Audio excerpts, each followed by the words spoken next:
Everyday, আর সেটাই try করব আজকে। লাঞ্চের জন্য আমি তাদেরকে কল করে আমাদের স্লটটা বুকিং করেছিলাম। যদি তোমাদের কলিং নাম্বার লাগে অবশ্যই কমেন্টে জানাবে।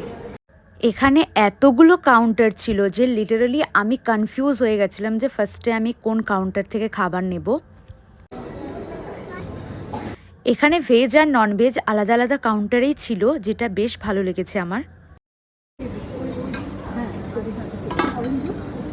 এখানে অনেক ধরনের খাবার ছিল যেটা আমার পক্ষে ভিডিও করা সম্ভব হয়ে ওঠেনি। এখানে ইন্ডিয়ান ফুড থেকে শুরু করে বেঙ্গলি কুইজিন, তারপর নর্থ ইস্ট সব কিছুই ছিল। আর আমি বেশ কিছু খাবার নিয়ে নিয়েছিলাম। আর এটা হচ্ছে আমার ফেভারিট প্লেস ছিল, যেখানে ছিল অনেক বেশি ডেজার্ট। আর এই ডেজার্টগুলো আমার বেশ ভালো লেগেছিল। আরও অনেক ডেজার্ট ছিল যেগুলোর ক্লিপস নিতে আমি ভুলে গেছিলাম। আর লাস্টে নিয়ে নিয়েছিলাম বেশ কিছু আইসক্রিম, যেটা ছাড়া খাবার অসম্পূর্ণ ছিল।